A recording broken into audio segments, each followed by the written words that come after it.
Everyone, welcome to my YouTube channel. तो guys, हमारे भारत की जितनी भी प्राचीनतम धरोहर है वो किसी न किसी रूप में हमको प्राचीन सभ्यता से मुखातिब कराती हैं। और कोई भी पर्यटक स्थल हो, तीर्थ स्थल, स्मारक, मंदिर के गुंबद, प्राचीन शिलालेख या फिर पुरातत्व विभाग की सभ्यता के अवशेष किसी न किसी रूप में हमको रहस्य एवं अनोखी घटनाओं से अवगत कराते हैं।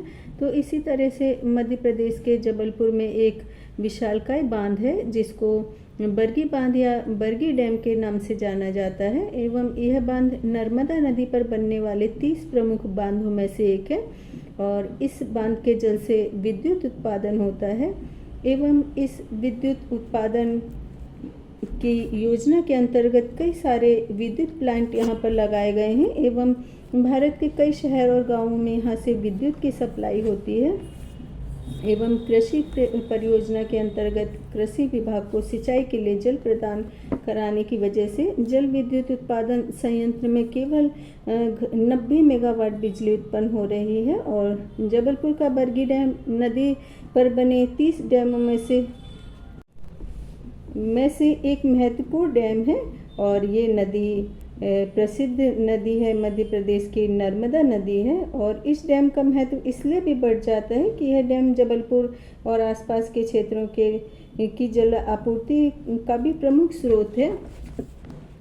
और इसके अलावा वर्तमान में बरगी डैम जबलपुर के एक बेहद ही रोचक एवं मनोरंजन से भरपूर पर्यटन केंद्र के रूप में स्थापित किया गया है। और यहाँ पर सरकार के द्वारा एक रिसोर्ट खोला गया है जिसका फ्रंट साइड डैम की ओर है। और इस रिसोर्ट से डैम और जलाशय का अद्भुत नज़ारा दिखाई देता है। यहाँ पर boat ride, fishing, water scooter इत्यादि की सुविधा भी है। और बरगी डैम के आसपास जलाशय भरपूर जलाशय हैं और इसकी वजह से यहाँ पर ग्रीनरी एवं जंगलों की वजह से तोता, मैना, सारस, कबूतर और स्थानीय काली गौरैया सहित अनेक पक्षियों को देखा जा सकता है।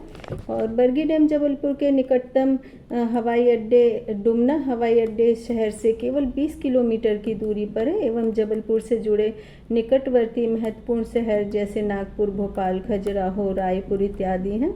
और रोड द्वारा आप सड़क मार्ग से, बस या अपनी कन्वेंस से सुविधापूर्वक कहीं भी जा सकते हैं। और जबलपुर शहर सड़क से अच्छी तरह से जुड़ा हुआ है और राष्ट्रीय राजमार्ग 7 जबलपुर से गुजरता है जो कि वाराणसी को कन्याकुमारी से जोड़ता है। जैसा कि मैंने पहले भी बताया था कि एमपी बारिश के मामले में चेरापूंजी का चचेरा भाई जैसा ही है। और जबलपुर में हर वर्ष बहुत बारिश होती है और ज़्यादा बारिश से सबसे ज़्यादा नुकसान गरीबों, किसानों और मजदूरों को होता है, क्योंकि जितने भी पर्यटक स्थल या धार्मिक स्थल हैं वहाँ पर दुकान लगाने वाले परिवारों की रोजी रोटी बहुत मुश्किल से चल पाती है, क्योंकि छोटे से स्पेस का बहुत किराया देना पड़ता है और दुकान का सामान लाने के लिए ब्याज पर पैसा लेते हैं। और ज़्यादा बारिश में सभी धार्मिक स्थल, पर्यटक स्थल पानी में डूब जाते हैं।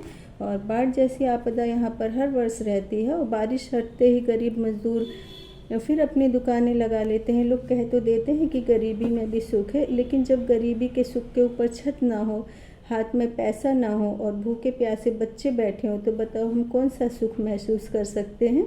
और गरीबी जिसने देखी हो वह भी रात दिन मेहनत करके पैसों की चाह रखता है, अपने लिए नहीं, अपने बच्चों, घर परिवार के लिए। और किसानों की फसल बारिश में नष्ट हो जाती है तो किसी को अपनी बेटी की शादी करनी होती है, किसी के बच्चे पढ़ाई कर रहे थे और कई किसान तो आत्महत्या भी कर लेते। लेकिन जबलपुर शहर में अधिकांश स्थानों पर ज़मीन के नीचे बारूद के ढेर बिछे हुए हैं, क्योंकि मेरे घर से 5-10 मिनट की दूरी पर एक खमरिया फैक्ट्री है, तो उस फैक्ट्री में बारूद वगैरह ही बनाए जाते हैं।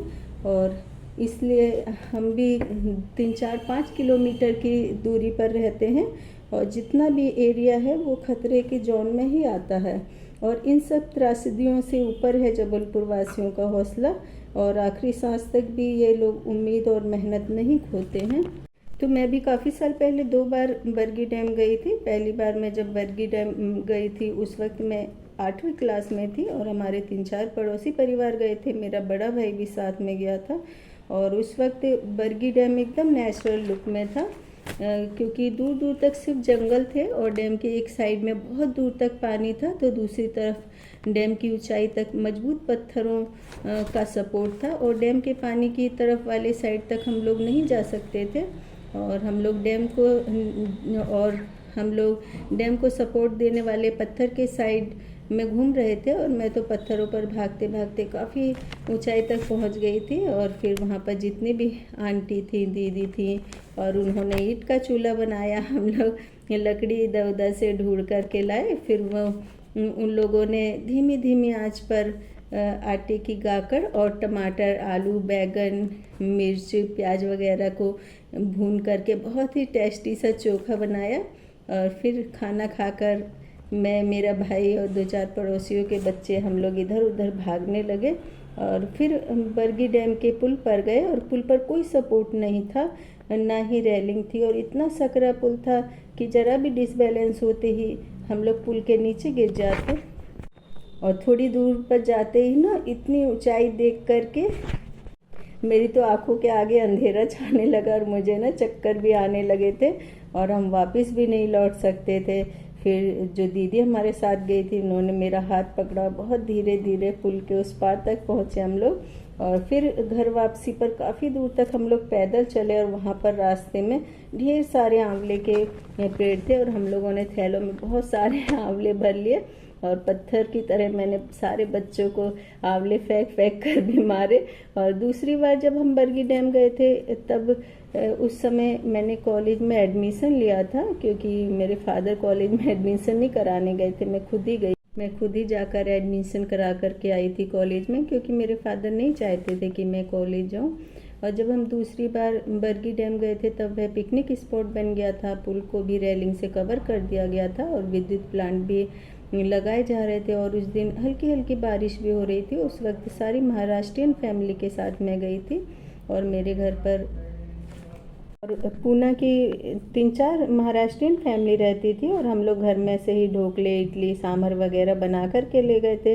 लेकिन ना कॉलेज आने तक मुझे अकेले रहना अच्छा लगने लगा था, इसलिए मुझे लास्ट वाले पिकनिक ट्रिप के बारे में बहुत कुछ याद नहीं। और मैं कुछ भी सोचने लगती हूँ ना, मैं जो कुछ भी सोचती हूँ कि मैं भूल गई, तो मैं आराम से बैठ कर के याद करूँ, तो उस समय पता नहीं क्यों मेरे सिर में ना बहुत दर्द होने लगता है।